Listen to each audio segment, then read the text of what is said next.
Hi, I'm Mark, and this is the Country Life with ColumbusMark, where even on a rainy day like this, I try to give you a lighthearted look at life in the country.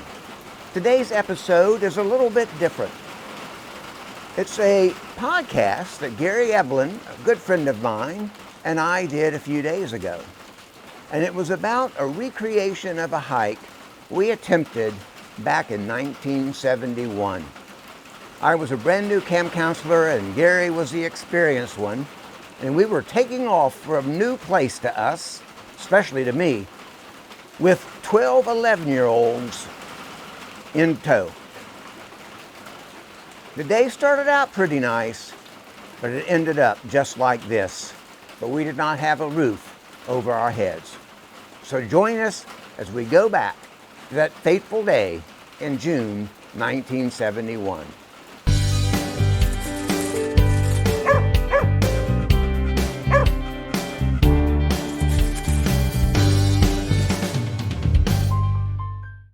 I'm Gary. And I am Mark.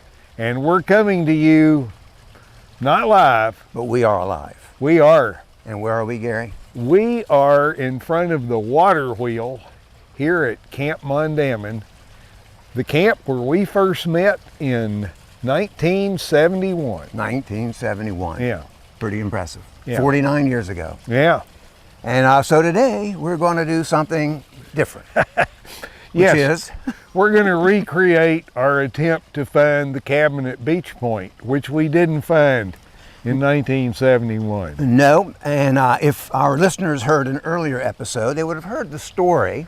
But so now we're going to try to actually find the camp. So we're going to do it in segments. If you're listening to the podcast via audio on your radio or whatever computer, you might want to check out the YouTube version because it will be showing us live attempting to take this strenuous hike. Oh yes, and what I'm unfolding in front of you is a map of the back 40.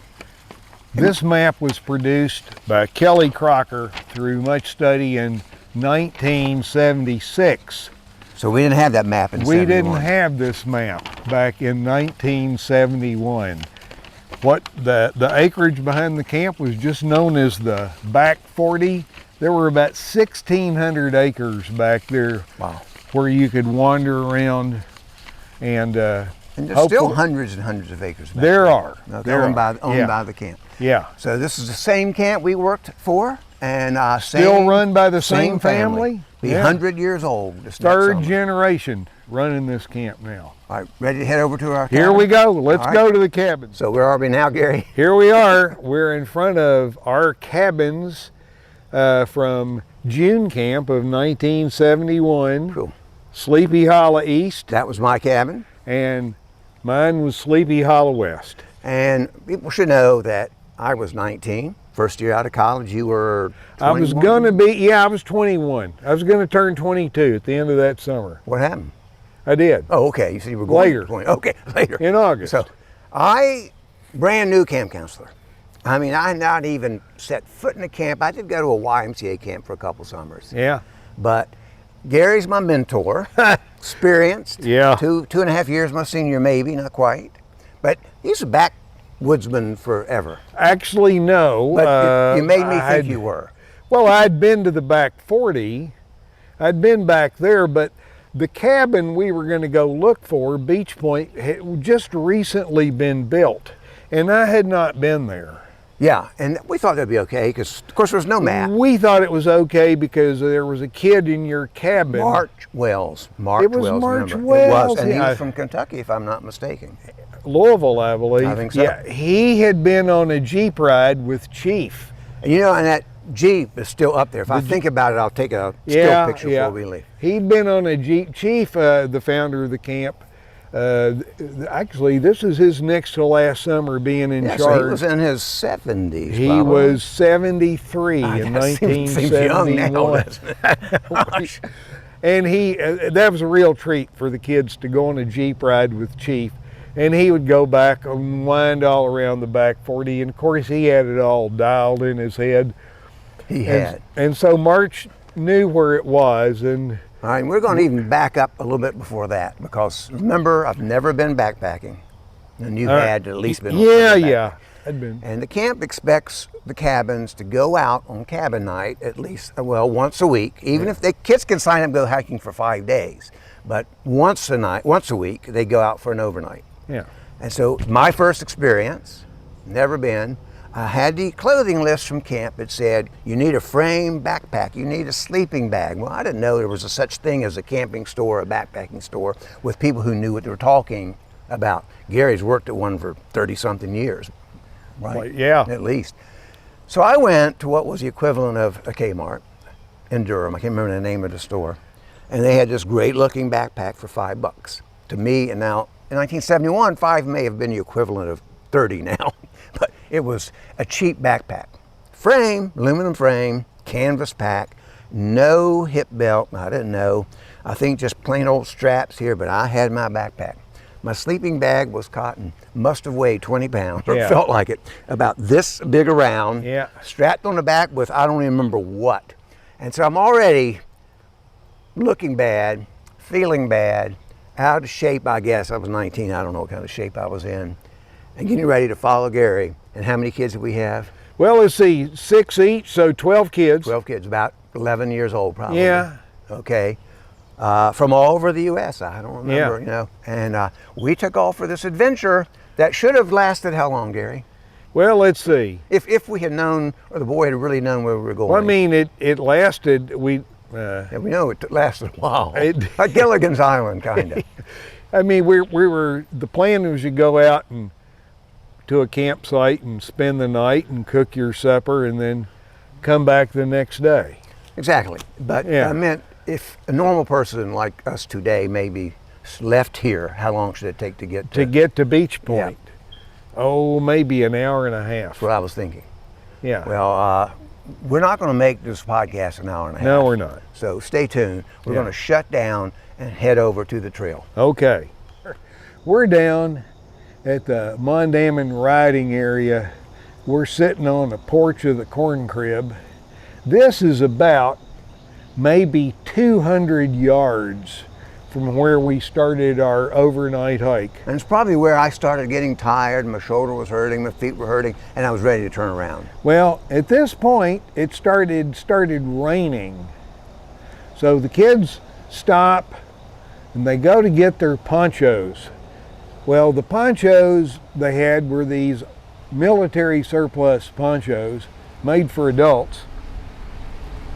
They go to put those on, and of course they should have packed these in the top of their pack, but in many cases they were in the bottom, so they get everything out of their pack and then get the poncho, put the stuff back in the pack, and then put the ponchos on. And once they had the ponchos on, the hems of the ponchos are touching the ground. I mean, so you couldn't see the kids' feet. Or beyond for some of them, I'm sure. They looked like an army of little monks. And this is where we were, and it's raining, and so this probably took up the first, I don't know, 30, 45 minutes of the trip. Yep, and camp packs you food for usually dinner and breakfast or whatever, so they don't want you coming back. No. If it rains, they want you going out. No, if you're signed up to go, you go. And so today it feels like fall. It does. It does. So it feels good, but no rain in sight, so that's even better. Let's head on. Okay. Boom. Boom. Hey folks, we're back, and now we're up at the gate that leads up to Odie's Knob, named after Odie Bedingfield. And you met Odie Bedingfield. I met Odie Bedingfield, gosh, this was probably 40 years ago, and Chief used to talk about one of the skills Odie possessed is he was an excellent tracker. If you had to go find somebody, we could have used his tracking skills. I'm saying that could have been handy that night. So we have left Camp Mondamin. We have would have walked on the road through the woods, through Camp Green Cove to this point. So how far would a hike have been at this point? May be a little over a mile, maybe. A little over a mile. Here comes the group. All right, so we're getting ready to head up to Odie's Knob, and then we'll pick up from there. Hey folks, here we are on the trail, and behind us is Odie's Knob. And we've actually started hiking now. Yeah, we have. We've probably made it, how far, Gary? Oh, maybe 3 football fields. Yeah, there you go. But it's mountains, you know. Yeah. So Odie's Knob, I mean, we talked about it at the entrance, so we are at Odie's, and it's gorgeous. I don't know if it's going to come out in this video, but it's behind us. We'll go up a little bit. Yeah. And all right, let's keep hiking. Here we are in what we call the back 40 at a trail fork. And back when Mark and I were here, this was simply a fork in the trail. Now it's got a name, Crazy Eye. We didn't have signs back then. We did not, and I'm behind the camera, but there's another sign on this tree For Dorset Road. There was no such thing when we were here. No. And there were like 5 Jeep trails, like New York City or something. It's a web. A web, you know what? And I just walked through a spider web. Yeah. All right, well, we're making headway. Gary has just said, dang, I think we should have been over there. So we're at one of those places where the trail goes this way and that way. We're in the wilderness. I'm sure for most people, they would know where we are. But Gary, do you know where you are? He's checking the map. He's pretty sure he knows where he is. All right, carry on, move forward. So we are at where I guess Gary would call 5 corners. Those people in Columbia or Atlanta or those towns that have all these roads. And there are some signs here and there, but not a one of them, Gary, says Beech Point. Yes, but here we are at this intersection. I'm taking your word for it. And it's only this far. And how far we've come compared to that. It's only that far to Beech Point. Oh, we've done 5 or 6 of those. Perfect. Ready to go? Yeah. Move ahead. There you go, through the leaves. We paused here so Mark can have reassurance. I'm telling you, there were times I didn't think, Gary, you were going to find it. Well, and there it is, Beech Point. And we're just 50 yards away probably. Yeah. Maybe 75. I'm ready. Ready, Gary? I'm ready. All right, Gary? Where are we, Mark? We are Beech Point. Beech Point. Made it. Made it. Didn't get lost once. It only took us, let's see, it only took us 49 years, or is it 71? Yeah, well, 49 years and 2 months. To get here. To get here. And I've been here maybe a couple times in the early 70s, but I've not been back since then. But the 2 of us to bring our cabins here, so this goes out to any of our former cabin mates. Including March Wells, if he ever sees this. And there's an outhouse up the hill here. That wasn't here. We just had to go in the woods somewhere. Yeah. All right, we're going to have a seat in front and wrap this up. And thank you, Gary. We found celebrate. We're going to celebrate. I know. Got my water. We still have to get back, though. That's up to you. Yeah. All right, ready? Yeah. Well, here we are. We are here. Sitting on the, I guess you could call it a porch, under the overhang of the Beech Point cabin. And so beech is a beech tree. Just in case. And there's a bunch of them around here along with, I see Fraser magnolias and white oaks, but I don't know if back then I knew a beech tree from a beech, anyway. I get that. Now, is the creek's down there?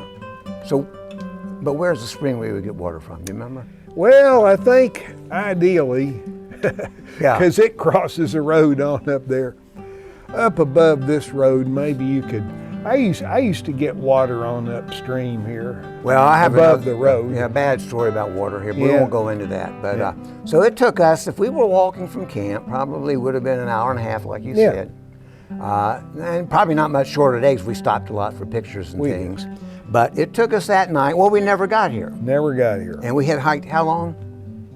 Oh, hours. Hours. With a bunch of 11-year-olds who were starting to mutiny. Yeah, and it was June, and so the days were long. So that's true. That's true. And this cabin looks pretty much like it did then. So it would have been built that summer, right? It was built in the spring of '71. So we were one of the first ones. New. Yeah. Because that was probably June camp. Yep. Well, Gary got us here. Well, here we are. I hope Gary can get us back. I hope I can. It's been a good episode, right, Gary? It's been a good episode. This has been fun. I've enjoyed it. Thanks for leading the way, Gary. All right. It's too bad you couldn't have led the way this well back in 1971, but that could have changed everything. Who knows? You never know. Yeah. So It was fun. This is Gary. This is Mark, signing off.